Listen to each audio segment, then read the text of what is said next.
One on.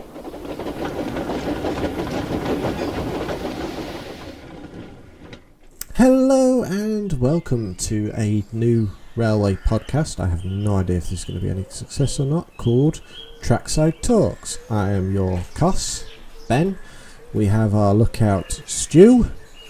Good afternoon. And we have the apprentice, TJ. Afternoon. So, I've been thinking about doing this for a while, and I've roped these two poor people into it, so you've only got The poor unfortunate souls. yeah, you've only got yourselves to blame for that one. But yeah, so I basically... Well, I said it was a good idea. Yeah.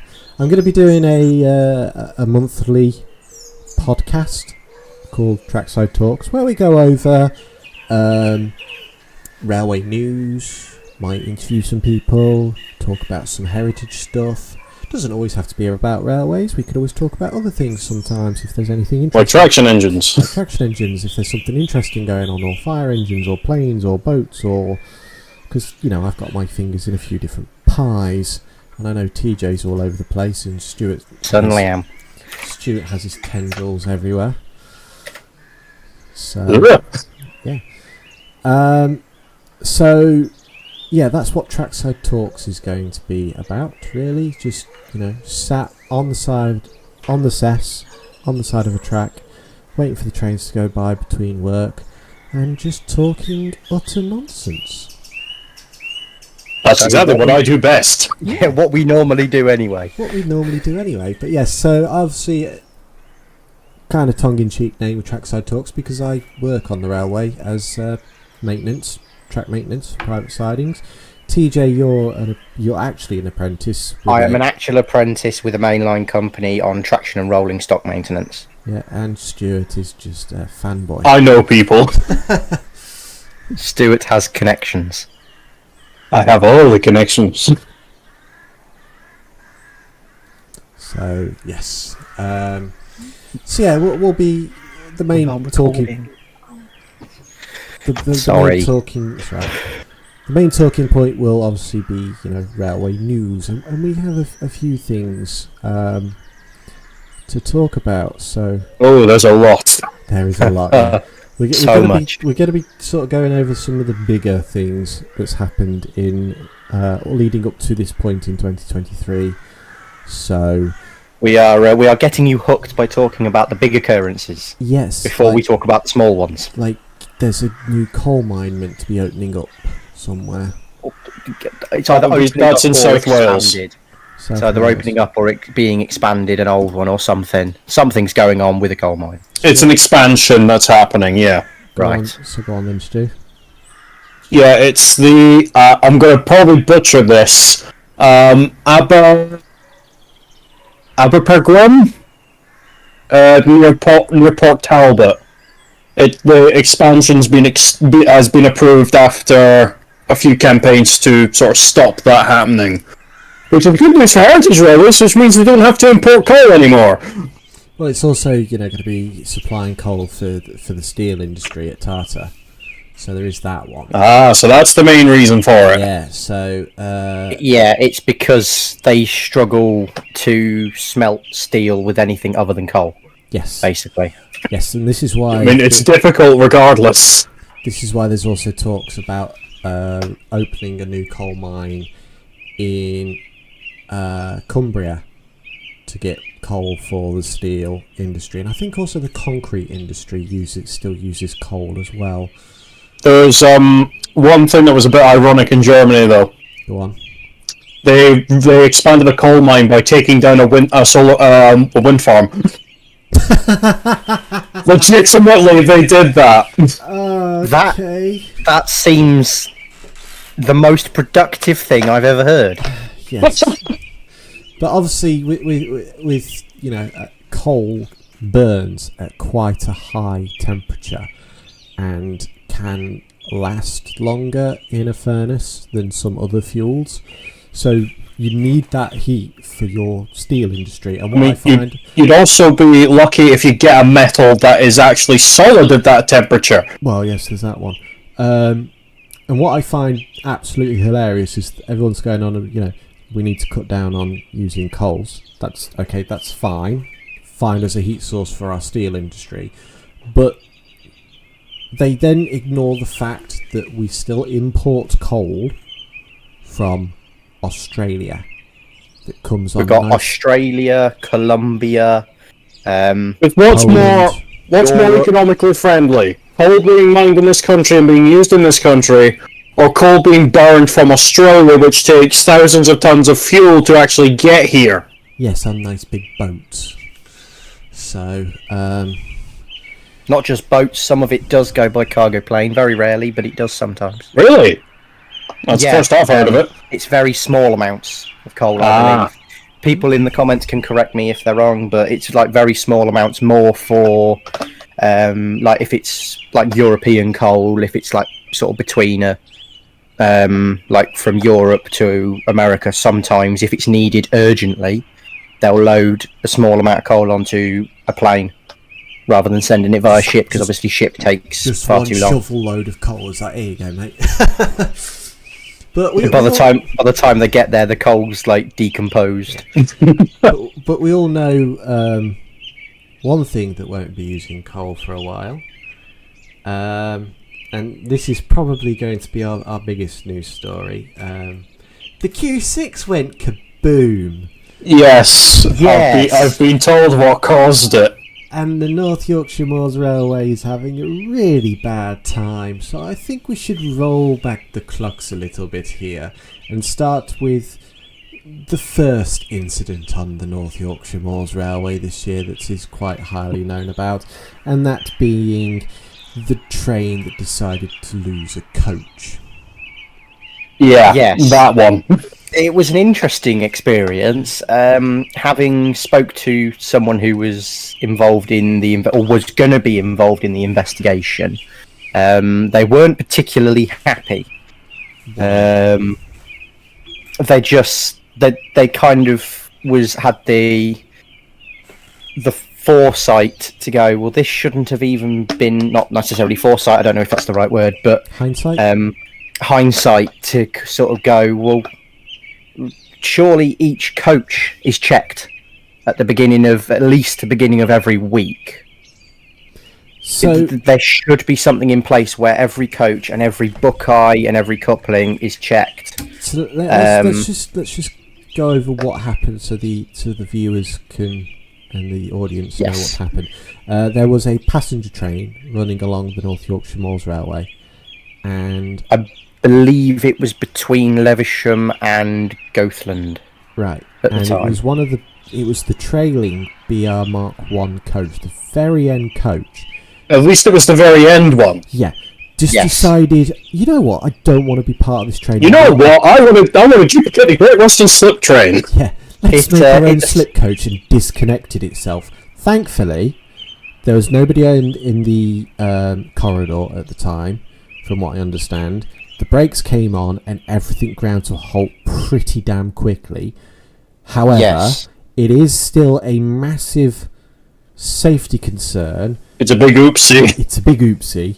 Just to preface, I'm not bullying the North Yorkshire Moors Railway here. They're just having a really bad string of luck. Really bad string of luck, yeah. Really, really bad string of luck as well, because as we get further and further on, this gets a little bit more interesting. I mean, to be fair, the Q6 is not part of the North Yorkshire Moors It's Railway. not part of their fleet, but it is operated by them. Yeah, but it happened to happen on their railway. But yes, so this Mark 1 has decided to just go yeet and disconnect itself from the train. Apparently the coach was heard saying, I've broken away, and then realised it was stopping. Oh. So, has there been any reports on what caused the disconnect? do believe the official report has not been released as of yet. Right. But I believe it was just bogey. It was not the bogey. The Buckeye just gave up. Snapped. Oh, okay. As far as I'm tell, I will have a check while we're talking to see if the official thing's been released. I will put. There is a picture of it, and I'll put it up on screen in post. So picture. But yes, and then obviously, in literally the past 2 weeks, they've had 2 major instances. One of them, again, it's very serious, but surprisingly, no one was hurt. While leaving, I believe it's Goathland, is it? The middle station where the yard is? It's the one that's the connection to Whitby. It was leaving Gromont, yeah. Gromont, that's the one. Leaving Gromont, and there's a video of the Q6. Again, I'll put it on screen.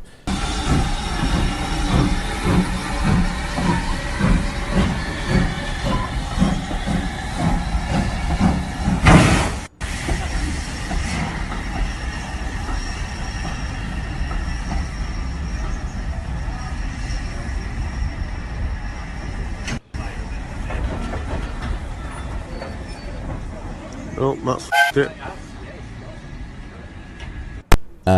Leaving the station, I think it was heading towards the tunnel or the bridge.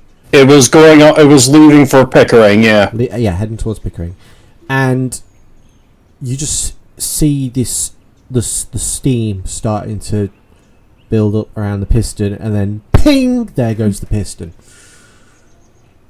And just lots of smoke, comes to a halt, and everyone's, the guy watching it's like, well, that's it. That's that done. That's that done. That one's screwed. Yeah, and what's happened, from what I can see on the picture, is the piston has failed.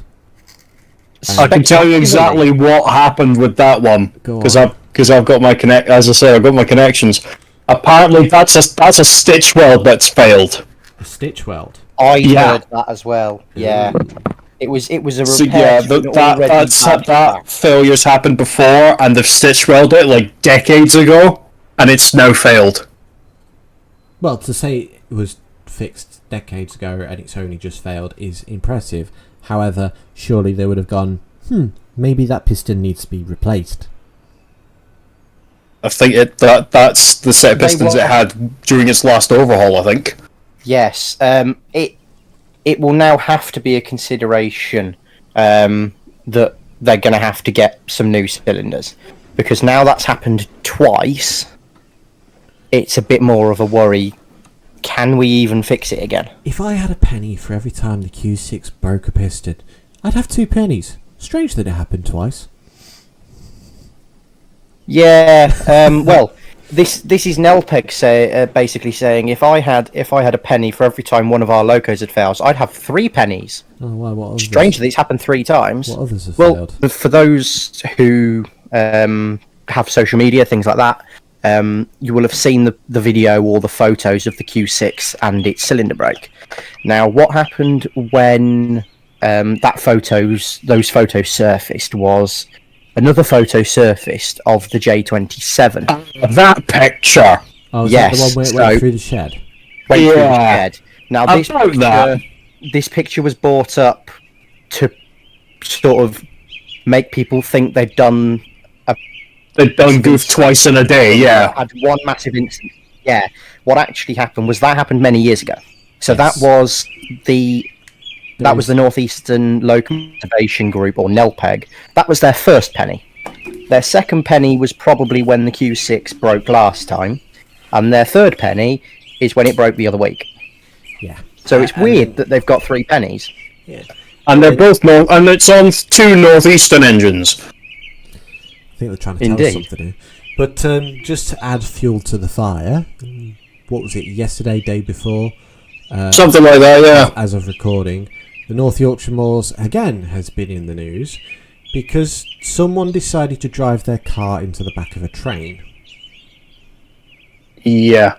Yes. I've got that article somewhere. Yeah, I've got the article up already. So there was 2 articles reported with this. I'm using a website that I use quite regularly, and there was 2 articles on this website about it. One has since been deleted. Oh. Okay. Because on the main header image for the article, It was a different crossing. It showed the wrong crossing. So it showed Newbridge crossing with the big white gates and the signal box. The crossing it actually was the farm track crossing. Now, if anyone knows the name of the road, do comment. I will have a look, and I can check the map if you want. time. What was the crossing? It was about 100 yards down from Newbridge. So, crossing.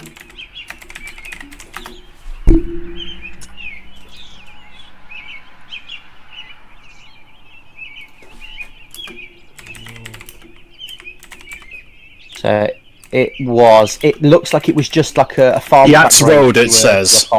Yachts Road. It says Yachts Road, yeah. No, Yachts Road is the big crossing. That's the main one, Yachts Road. This is about... I've just got the maps up as well. So Yachts Road is the main crossing along the main road, which goes past the signal box and past the little yard. It was actually about 100 yards down the line towards Pickering, this crossing, which goes literally to a little farm. So it's basically a farm track. And it was that set of crossings. Now, the reason I mainly know this is because of what they said happened. The way it was... I think it might be, yeah. Yeah, so I can see that. I'm looking at it now. I can see the crossing. Yachts Road, Pickering Beck. And yeah, there's a little cottage farm. Yeah. Not far down, and it's like a wooden metal, like farmer's gate. It's a wood gate. So the reason I know that it had to be that one and not the other one is because of the way it's been reported. Over multiple sources, North Yorkshire Police, various railway news websites. Because I was confused about this the other day when I was reading it up on it. It said it drove into a generator wagon. Yes, at the back of a train. So that to me implies that it hit the P-way train. I don't think it hit the P-way train because there is technically a generator wagon on the Moorlander train. At the end of the day, it's still a car has driven into the back of a train. But I was thinking, surely if it's a public road crossing, such as the one that was in the pictures at the signal box, those lovely big white gates would have been shut. Yes, they will have been shut. They're very heavy. Definitely would have been shut. I have seen a picture. I will try and find it before this goes out so it can be added to the video and you can see it on screen now. If it's not there, Ben can put a message going over. He couldn't find it. Apprentice is a failure. Oh, I will. I'll probably just do that anyway.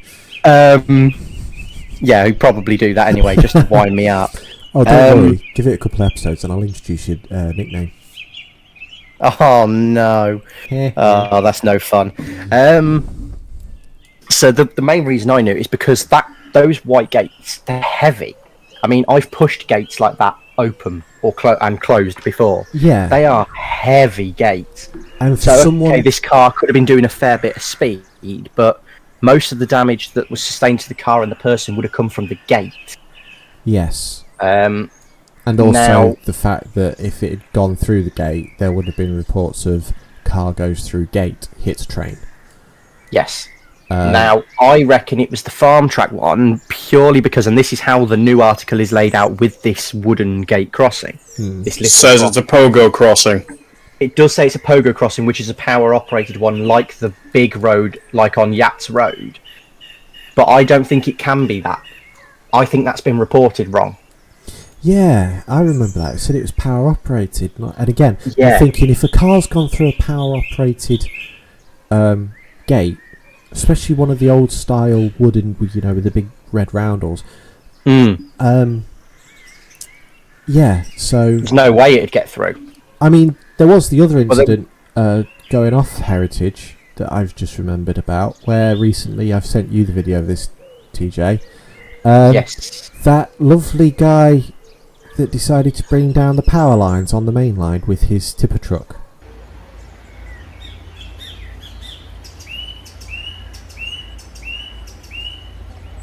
Oh, that?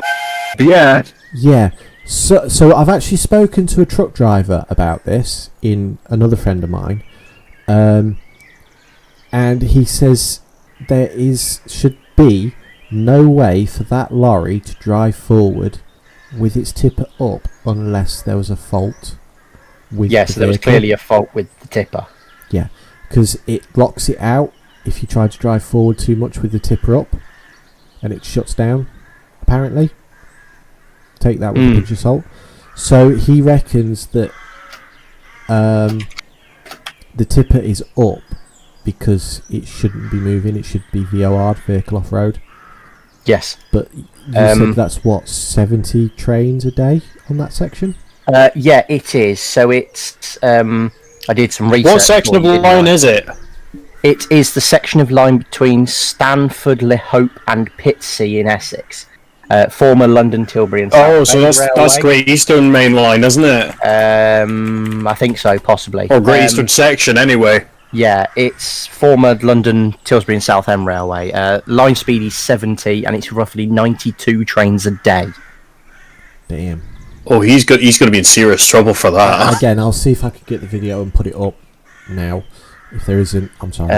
I believe the most common train company to run over that section of line is C2C. East Anglia.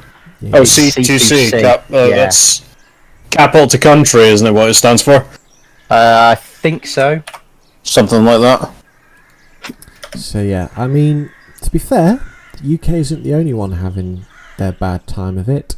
Oh no. Oh No, boy, they are here we not. go.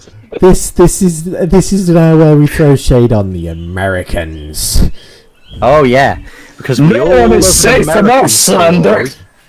So while we've had cars going into the back of trains, we haven't had trains going into diggers. Strasbourg.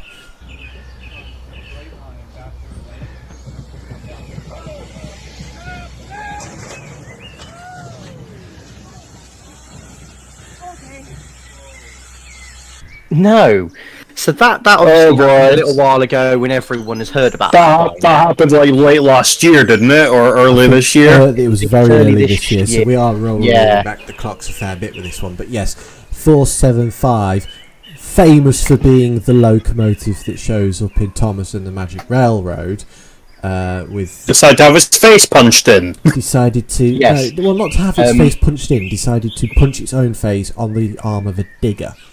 Because someone wasn't paying attention to the switches and went the wrong way into... Yeah, it was November. It was late last year. was it late last year? Okay, so we are definitely... Yeah, it was very late last year. Yeah, decided, you know what? Engineers paying attention to the train, waving, or driver, should I say, waving to the crowd. And I was talking to someone about this and showed them the video. 0.7 seconds from when the driver is looking one way to realising he's about to hit the digger. Yes. And again, video will be up now, or has been already. But that's not their only incident. Well, no. I just want to carry on with 475 because I've got a few things to say about that one. I got a little bit annoyed. So obviously in the video you can see it hits the light, the digger arm jerks to the left, punches through the smoke box door, but also takes, I didn't realise this at the time, it also takes the metal frame around the smoke box door out as well. Yes. So what they've done, they've obviously replaced the end of the smoke box, but the smoke box door, they've just gone, sod it, we'll weld it back together. Yes, it now looks like Frankenstein. Scarface or Frankenstein. But yeah, I'm not too impressed with that repair job, to be fair. I'd be like... No, I also reckon that's going to fail. That was done within 2 weeks, if I remember correctly. I think it was even less than that. I think it might have been, yeah. And there's also one more thing. There's also one more thing that's not really spoken about. That thing was very close to exploding. Was it? When he did that. Yeah. I know it. It was. Just Do you know what actually caused him to? It actually hit the superheater inside the smoke box. That's if that superheater header had not been there, the thing would have exploded, and steam would have been shut down like that in the US. Yeah, you've also got to take into consideration that, let's say I don't know whether they call it a fireman or a stoker in the US. I think it might be stoker. I think it's stoker, yeah. Yeah, it's stoker. So the engineer is the driver and the stoker is the fireman. But yes, the fireman. So let's say that the fireman had the firebox door open at this exact moment. Blast. the backwards blast of the air suddenly rushing through the wrong end of the tubes would have killed them both. Damn. It would have If not severely injured them. It would have killed them. It would have engulfed the cabin flame. To be fair, I'm very surprised Strasbourg was still able to run, and that they were able to weld that engine back up as they have. I'm surprised they were able to run, but it didn't leave them free of consequence, though, as we'll get on to. Yeah, has it not? Every single steam-operated railroad in America had emergency meetings regarding it. Well, the fact that someone left a digger P-way train on the tracks, didn't lock out the points, didn't put stop boards up or anything like that, and left the there were several safety violations regarding that one. So as I've said, I work P-way and I do private sidings, so I work with diggers that aren't. Well, actually, I think this digger was a road railer, so it had. By looking at the video, it was, yeah. Yeah, so it had rail wheels anyway.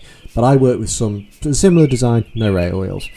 And I will tell you now, if we are working in a yard like that, we will put up a stop board. I mean, a stop board's not going to do much to stop a train, but it is a visual sign going, you're not allowed this way, mate. And if we can, we use a point clamp to lock out a set of switches so they cannot physically approach us unless that point set that clamp comes off. Do you get given detonators as well? I do have detonators, but we don't tend to use them because, again, when we're doing this big work, the section that we're working on gets shut down completely. So how this road rail digger ended up on an open line and a set of switches was not set away from this digger is worrying. This is why a lot of railways do a run in the morning with a light engine to make sure all of the points are set correctly. Yeah. But this was middle operation though, so that set of switches should still not have been changed. So someone's someone has ballsed up somewhere. I reckon someone's forgot about the points. That digger went out. That must have gone out either at some point in the day and it went back in and they didn't change points back, or no one had changed the points back when they were finished with it maybe the day before and there wasn't a light engine run to check everything. No idea. I don't know the Strasbourg layout. I don't know either. But funnily enough, that same area of track has also made it popular on the internet. Yeah, it's caused another problem. Now, not the track has caused a problem, but there's been a problem on that section of track. On that particular area of the Strasbourg network. Yeah, which also, funny enough, goes back to our first story about the North Yorkshire Moors. Yeah. Instead of a slip coach, they had a slip train.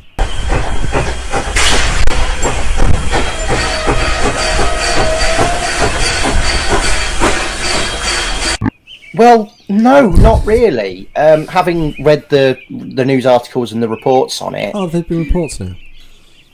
Yeah, one, and it's really hard to track down. I've just spent the entire time talking about 475 trying to track down this thing. Okay.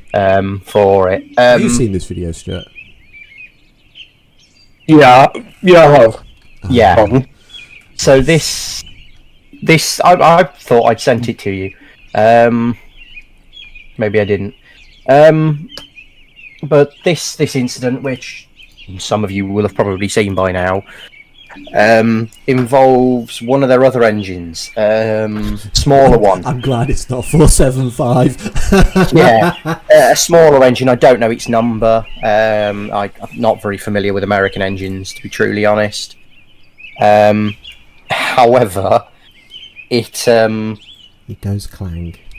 Well, it kind of goes clang. So the Buckeye fails. Yeah, a video either on screen or already has been on screen, and this is why I say slip train, because as funny enough, the same section, the steam engine is pulling away with the coaches. You just hear this lovely big clang. The coaches slow down and the engine carries on. So what had happened in the video you either are watching now or have just seen, that hiss or that bang, that clang, was the air hose breaking because the Buckeye had failed and the loco started to pull away. Now, the only thing at that point... So the Buckeye would fail before the train moved? Yes. The Buckeye on either the coach or the loco should have been out of service. Oh. I believe that's the case. It could be the Buckeye itself failed, or the pin that holds the Buckeye failed. Something on the coupling mechanism failed first. So the train, as you see, because you see the coaches rolling, so yes, that's being pulled the train is by the brake departing. pipe. Yeah, the train is departing at the point of video. It's heading away. It's departing off. It's all going well. It's all going well, and as far as we can tell, the clang or the bang is the problem. Actually, what happened was the coupling had failed, and the loco started pulling away. At this point, the entire loco and train being held together by an air hose. Now, anyone that deals with air brake systems, either on the big railway or on a heritage railway, things like that, like myself and Arcos, will know they go bang when they break. Yeah. When you break the seal, they go bang. They do go with a pop. Yes, they are very loud and noticeable. Yes. And again, that's what the noise was, because the air hose couldn't hold. The fact that loco kept going for quite a bit, comparatively compared to the coaches, is again quite worrying. It was mainly because the brakes on the coaches reacted faster than the brakes on the loco, because the loco was still under power when it happened. Right. Okay. So the brakes were fighting the regulator. Right. Okay. Fair enough. And then once the bang happens, you can hear the Westinghouse going mental. Yes, absolutely nuts, because it's now trying to because it's trying to replace the air pressure that it's losing. Yeah. And then basically gives up because it realises it's a losing game. Or the engineer turned the valve off. Yeah, it could be. Or both. Or both, yeah. But yeah, talking about mechanical failures, back to this side of the pond. Stuart, you might know about this one. Furnace 20. Oh yeah. This is the first I've heard of it. So the furnace. Or is it? No, I heard something had happened to her. Yes, she. No, I did hear something did happen to her. You sent the picture, so I thought you'd know. Oh yeah. Let's see. Yeah, she failed. Can't remember where, but she's going to have to go home to Ribble Steam Railway, where the Furnace Trust are, to get repairs done. Do we know what the failure is? It hasn't been reported yet. I However, wouldn't be surprised if it did got thrashed her too hard, but that's another story entirely. Might not have to go back. Oh. So as of a day ago, Furnace 20 update. This is on the Pontypool and Blaenevin, or the Blaenevin Heritage Railway Facebook page. Yeah, that's Pontypool. The Facebook page is called the Blaenevin Heritage Railway. Furnace 20 update. The locomotive is now on shed, undergoing assessment by our steam department, the Furness Railway Trust, and the West Somerset Railway Engineering Team. We would like to thank everyone for their the West Somerset involved. Yes. We would like to thank everyone for their understanding with the situation, and we hope we can provide more updates soon. Now, the big reason they are trying not to send it home is their coal train weekend, which is this weekend. Right. So the coal train weekend is this weekend, and Furnace 20 is one of 2 stars at the weekend, 1 of 2 visiting locos at the weekend. And the hope was obviously having both. So they haven't reported what the mechanical issue is yet, but they've been trying to stop it from going back to Preston before the coal train weekend, because they obviously want to have it at their weekend, understandably. So they are doing as much investigations as possible. That was only a day ago. There has not been another update today. There may be one, well, there will be one probably before we do another recording. I will keep you informed then. So, Indeed. I'm just going to check Blonhaven's website and see what they have said. Well, It was their Facebook they reported it on, but I'm sure They've got something 2 minutes ago. live news, people. No, apparently it's not from 2 minutes ago. The website's lying to me. 3 days ago. Oh dear. So anyway, we'll leave Furness 20 behind, and if we hear anything, we'll put an update out next month. But we have also been informed, as of the 11th of May, the Baldwin 590 is back in service. Yes, and she looks absolutely lovely. She looks lovely. Lovely red, black. Absolutely gorgeous. Yeah, lovely red with black lining or black highlighting. Welsh Highland Heritage Railway press release, 11th of May 2023. It is with great pleasure that the Welsh Highland Railway, WHHR, announces the completion of the restoration of their Baldwin 460 PT WDLR 794 into the guise of long scrap classmate WHR 590 at the Aberystwyth. That one always catches me out. Workshops of the Vale of Rheidol Trading Limited. Testing and commissioning of the engine is currently underway and will be carried out on both the Vale of Rheidol Railway and the Festiniog and Welsh Highland Railway prior to delivery to the WHHR in Port Maddock. The engine will be unveiled on the morning of Saturday 27th of May 2023 at the 590 this Lives weekend Again ceremony for donors and supporters of the Restoration Fund. The public will have an opportunity to see and travel behind Baldwin WHR 590 when it operates normal WHHR services from 2 p.m. on the 27th and then for the whole of the Sunday the 28th of May. The public will also have the chance to travel behind the engine when it takes part in the Welsh Highland Railway Centenary celebrations, which takes place over the long weekend of the 23rd, 24th and 25th of June 2023. Oh, that is perfect timing for it being finished, isn't it? Yes, they have. They've put that in good time. They've timed that perfectly. Now, an update to this story from today. Oh, yes. 21 hours ago. The WHHR's newest steam locomotive, Baldwin 590, has arrived at Minforth Yard on the Festiniog Railway today. After a short period of testing, she will be delivered to Gellett's Farm Works and she will become a regular performer on the WHHR. And then it goes into the events and the event of 590 Lives Again, and then also mentions at the bottom that it will take part in Welsh Highland Railways 100. Now that was 21 hours ago. An hour ago, she has now made it to Gellett's Farm Works after a period of testing. So there are a couple of photos which hopefully will be on screen now of her. One being hauled by one of the mainline Hunslets. I believe it's Blanche. Yeah, one of the sisters. I think it's I think that's Blanche. Yeah. In fact, it is Blanche. I've found another picture to go with it. So it's Blanche and a wagon hauling 590 down to Boston Lodge so she can be steamed up. And then another photo here of her now on shed at Gellett's Farm Works. So yeah, it's a very important day in 2 foot preservation, and as we all know, 2 foot is better than 4 feet 8.5. Slightly biased. I'll debate you on that one later.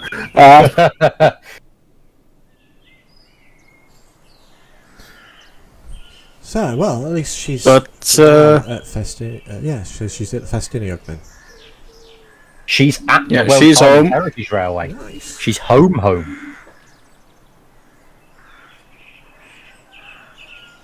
So let's hope her return to steam is a triumphant one. Yeah, fingers crossed. And if any of you listening end up going to that event, we want to see pictures, Yes. please. Definitely. Yes. Definitely. Pictures, videos, everything. I need to see. Because American Baldwin. locos in Britain painted red is a rare thing, and we love them. So please, plenty of pictures. We have 2. Yes, we have two two. American locos in the UK painted red. One is Omaha, the S160, and the other is Welsh Highlands Railway 590. Omaha's nameplates are a bit suspicious, but more on that later. So, well, that brings us to our last segment. TJ knows a bit more about this than I do. Yes, my trivia section. Give me 2 seconds. I was going to say about the new Class 93 being tested. Oh, the 93, mainline news, because Yes. we've spent the entire time talking heritage railways. We now need to move on to mainline. We'll move to the mainline very briefly. So, Rail Operations Group, as some people may know, have ordered some brand new locomotives. Class 93 Stradler? These are the Class 93 Stadler.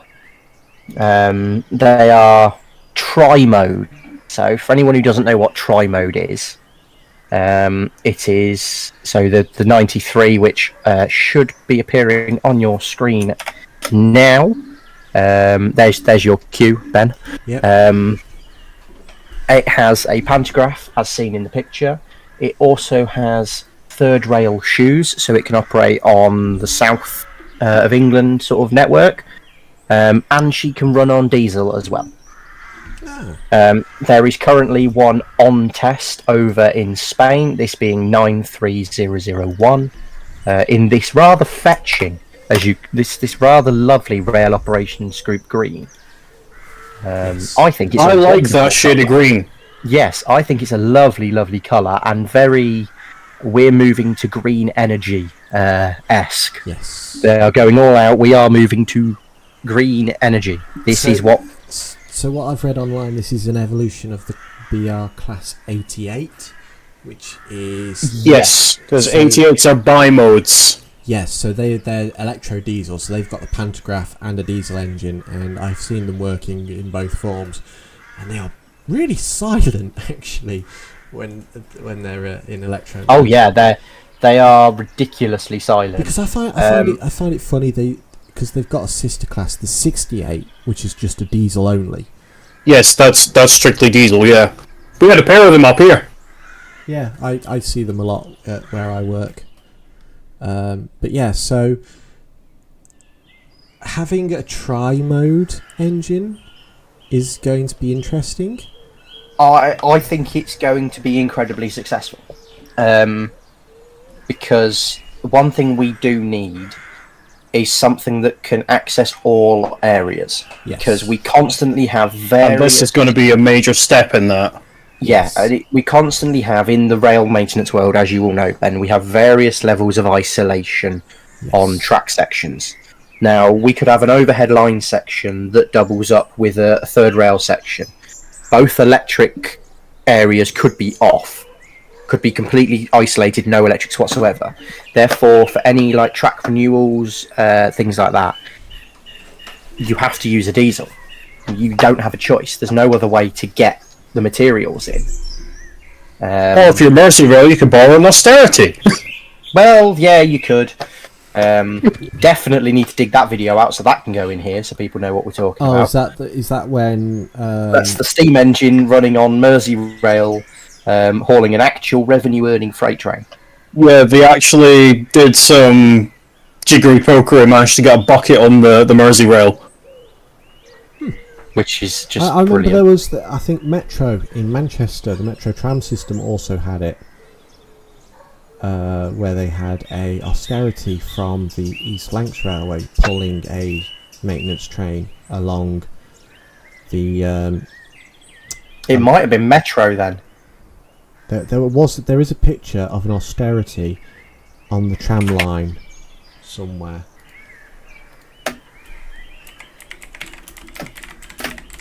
Let's see if I can find it. Manchester I'm just Metro finding Link. a video now.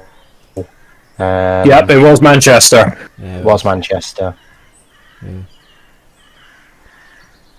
Ah, there we go. Yeah, I found a picture. Yeah, You found it. I found a Cool. couple of pictures. Yeah, looks like they're doing Trackworks or Ballast Works or something. They've got a tanker. Yes. Metrolink. Yes, Stream that's it. 1. Which is Swiftsure, which is my personal favourite bucket. for various reasons. It's the first engine I ever had a cab ride on, being the main one. So that is a bucket that will always live in my heart. And for anyone who goes, that can't have been recent, well, no, it's not, because Swiftsure is now in Longmoor Military Railway Blue. This happened 2015. This is This is a very old story. Yes, but anyway, it's still fun though. Oh, it's still fun. Don't get me wrong. Oh, I've actually got a video of it. Sweet. But anyway, going back to what we're talking about with the tri. So obviously, by power was a thing because aren't the Asuma passenger trains by power? The Azumas are bi-modes, yes. But the 800s, yeah. The 800s correct me if I'm wrong, but the first sort of bi-modes we had in this country were the 71s and 72s, I think. Or is it? It's like the 71s. 72s and 73s, that's it. Yeah. Yeah, because 73s are still used. Yes, very much so. Anyone who was at the Severn Valley Diesel Gala this weekend will have seen two Class 73s at Kidderminster. Or 73-9s, because they are heavily modified so they can actually... Yeah, we've got them for the Cali Sleeper. Yeah, they're basically brakes on the Cali Sleeper at this point, because they're not strong enough to haul the Cali Sleeper itself. Which means they'll need to bring the 67s back in! Well, that was the plan, apparently. But then they replaced them all with Royal Scotsman 66s, but now the Royal Scotsman started back up, they're having to use whatever's in the area, 66-wise. Fair enough. And 33s. Well, 37s even. Yes. We got off topic again. Yeah. Going back to... Anyway. My only concern with having a tri-powered thing is what's the time frame? What's the engine? No, the time frame between changing from electric to diesel or from overhead to third rail. guessing. Overhead to third rail, I think would be rather quick. Yeah, but that would be rather quick. Because remember, 92s do that. Yeah, it's obviously the diesel engine's got to start up and spin up and everything. So, is there a... It will be a certain time frame. There is no reports on stuff like that as of yet, as far as I'm aware. Unless someone has found something, then please put it in the comments and correct me, because I love being corrected. Work do it to me all the time. I am not always wrong, but we're not getting into this. Results may vary. Results may vary. There we are. But yes. Because say you're running on overhead and there's a problem with the electric supply and you're still running at speed, you need to start your diesel engine up. So I have heard in the past about the changeover time from electric to diesel isn't always the best and can cause some issues. I have found a news article. Oh dear. About the 93s. It doesn't necessarily go into their changeover times. However, the spokesperson from Rail Operations Group UK, his name is Carl Watts. Now, that is the greatest name in the world for someone who deals with electric locos. Anyway, what's the news article say? The news article basically says it's going to be a game changer in the rail freight industry. Completely new design of intermodal wagon, however, is needed to complement its performance. Right. So it will run with the intermodal wagons we have now, but to complement it perfectly, we need some new wagons. Oh god, that reminds me of that silly idea I heard last year. They wanted to completely... what idea was that? They wanted to completely redesign the intermodal system and use battery-powered bogies. Yes. Bogie drones. Oh, that nonsense. Yes. And as there's been multiple videos ripping into this one, and because someone said, I used to work at Tesla, and so I know what I'm doing. Yeah, you probably were the janitor, mate. But anyway...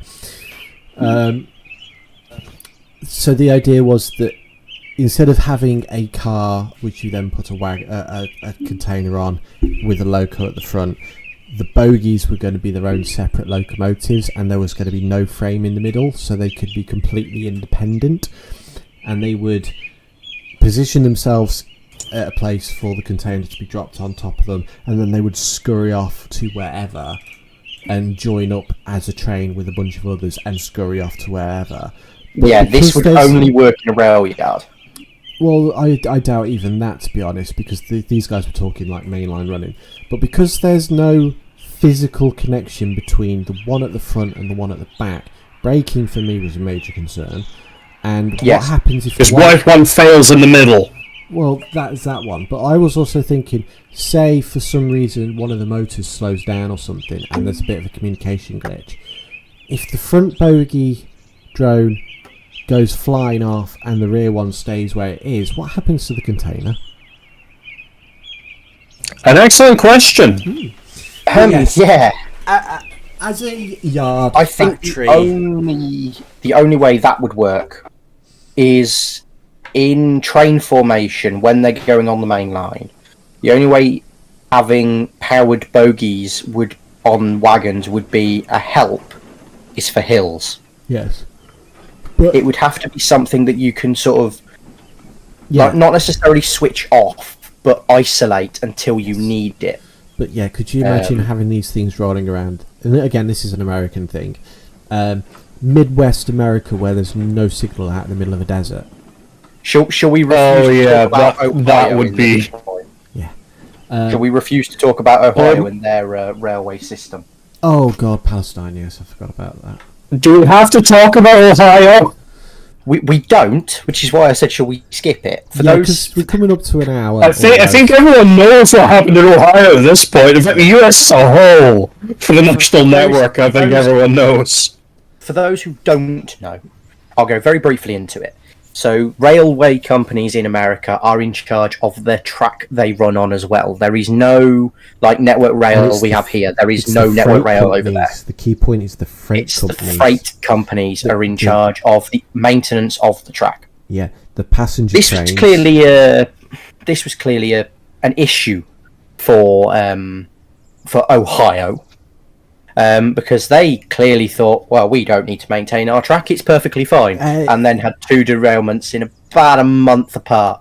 Not even that. Serious derailments as well. But obviously, the one at Palestine is all over the news because blowing stuff up.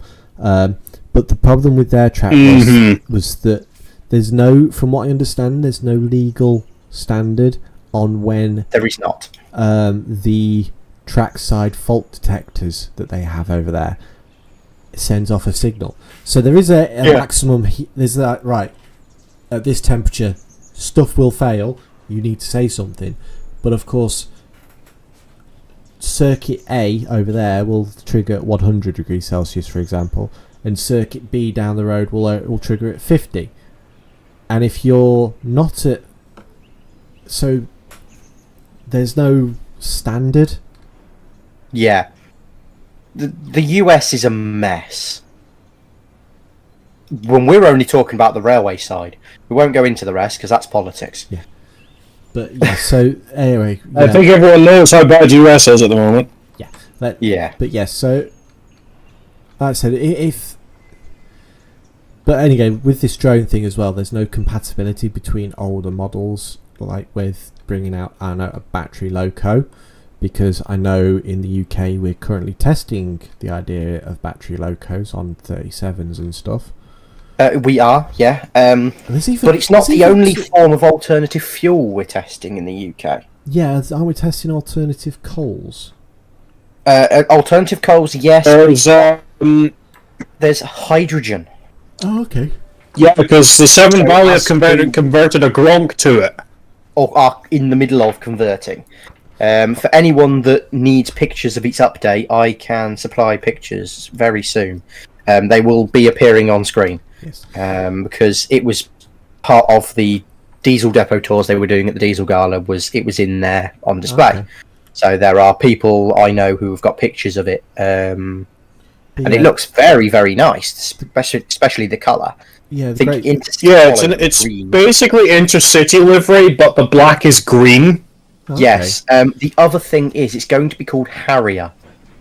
So instead of having an intercity swallow, it's going to have Harrier jump jet. Harrier, no, Harrier bird. Okay. Oh, Maintaining the bird theme, it's going to have the Harrier bird on the side, and I think it looks wonderful. Because, like I said, the Great Central have got a Class 37, which I saw. They've got one there, yeah, for storage mostly. No, they had one transferred to them that they're going to practice putting batteries into. It was a test where it was before. It was a battery test where it was before it went to the GC. It's unknown as to whether they're going to carry on the experiment. Okay. Because I've also read... As far as I'm aware, again, if other people know, please correct me. Especially if there are people from the GC and they're allowed to talk about it. Yeah. They're the experts. Yep. But I've also heard rumours that some old London Underground stock might be coming back into service. That doesn't surprise me. where about this time? It's not right away again, is it? No, let me see if I can find it. Daily Mail. Oh, there we go.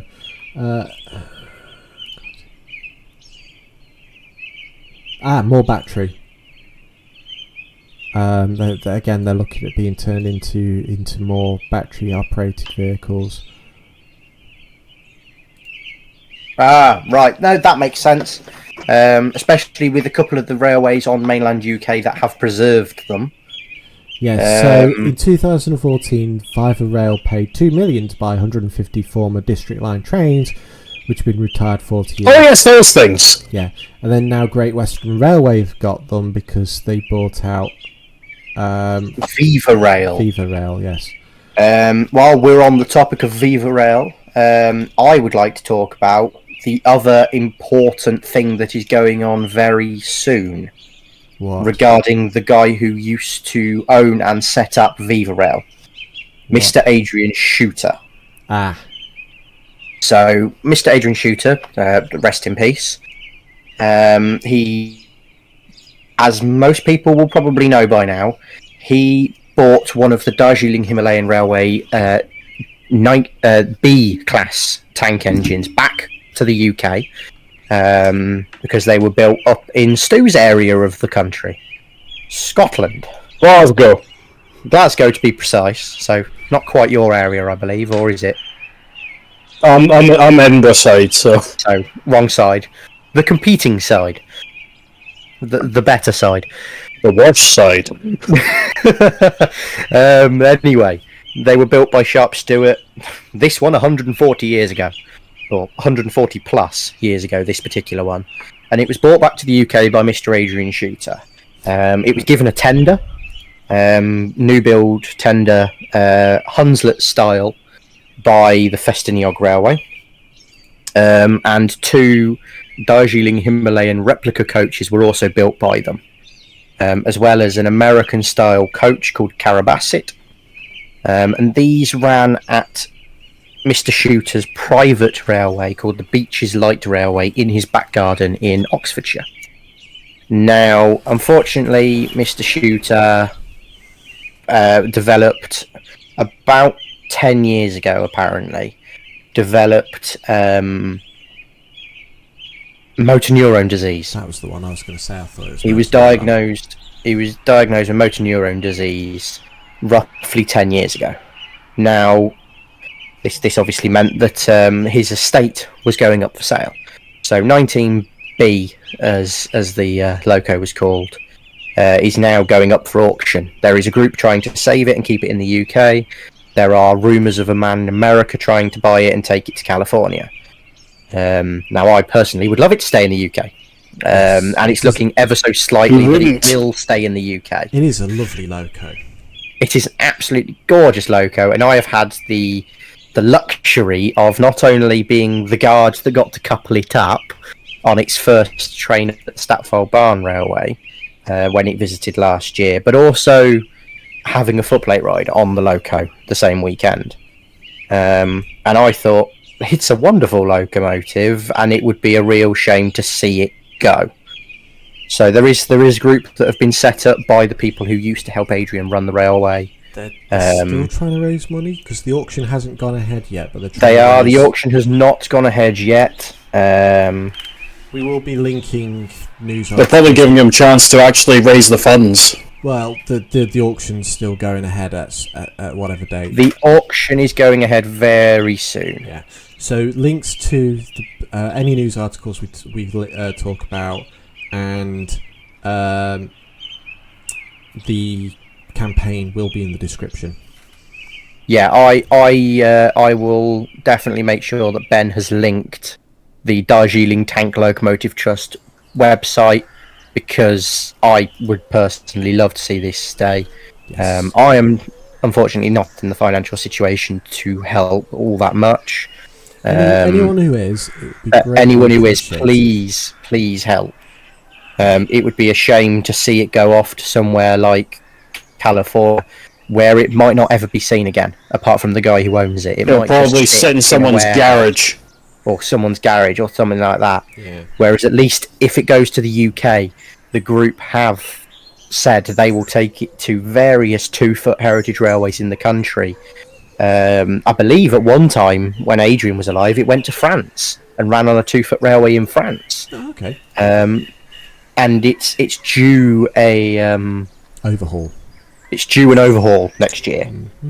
And the overhaul is all going to be about trying to keep the 140-year-old boiler and keep it as usable as possible. Oh, okay. So anyone who can help, please do. Hello, just a little interruption by myself while I was editing this. There has actually been an update on number 19B. Yes, so the Darjeeling Tank Locomotive Trust has put out an announcement a couple of days ago while I was editing this, after we recorded this, and the Darjeeling Himalayan Railway Society, the DHRS, has been very close friends with the 19B and the Beaches Light Railway crew.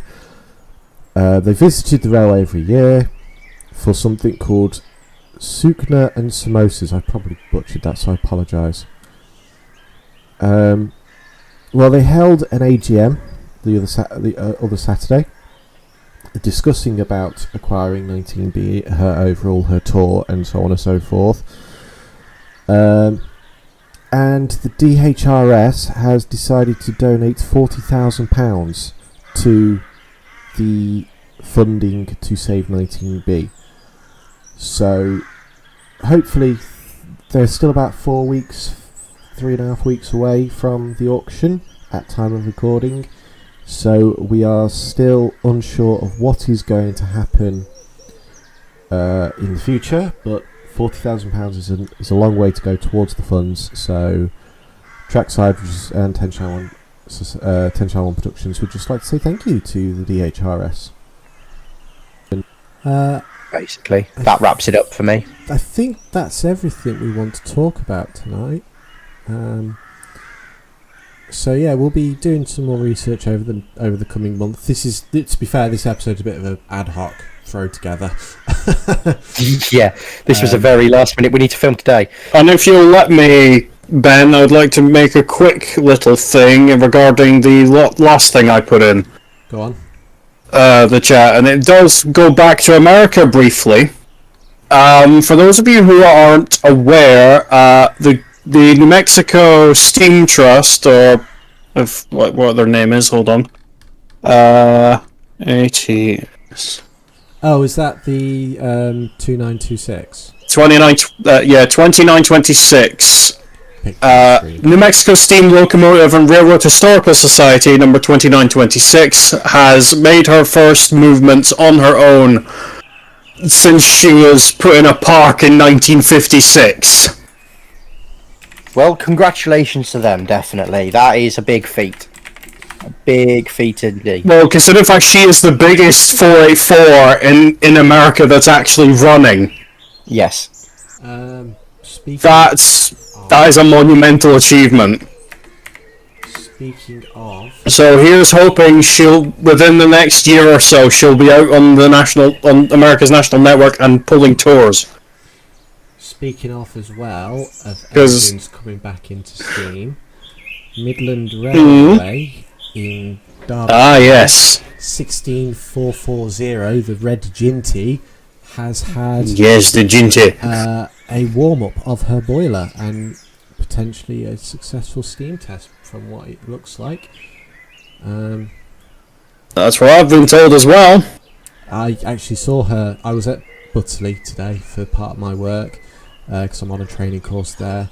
And Was the grinder working this time? Yeah, the grinder was working this time. And she was moved about by a gronk.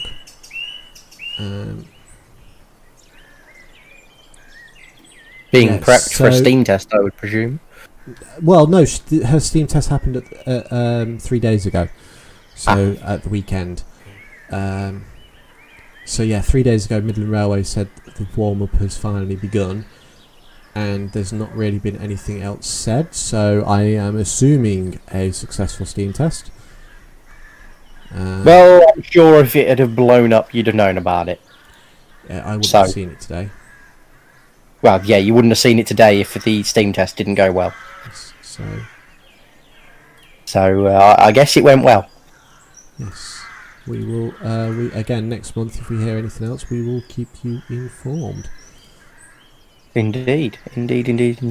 So yes, that is everything. TJ, do you have the question? I do not for this time. We'll leave them on the edge. So yeah, TJ has a questions book at home. I might be doing a live stream of that at one point, I tell you what, I'll ask the very first question in the book because it's the only one I can remember. So this is going to be a question for the audience to put in the comment section below. No Google. Please don't Google it. We will know. Because that would be cheating. Yes. If I get 100 of the same response, I know you've all Googled it. Yeah. And we will release we'll do this at the end of every episode. We'll pick a question and we'll release the answer the following episode. So anyway, go on. So, Rocket. What is the question? The first proper steam locomotive in the UK. What was its original boiler pressure? So to reinstate that, what was the original boiler pressure of Stephenson's rocket? Even I don't know that one. Well, we'll tell you. You'll find out next month. Thank you for what. Or after the recording's finished. Yeah.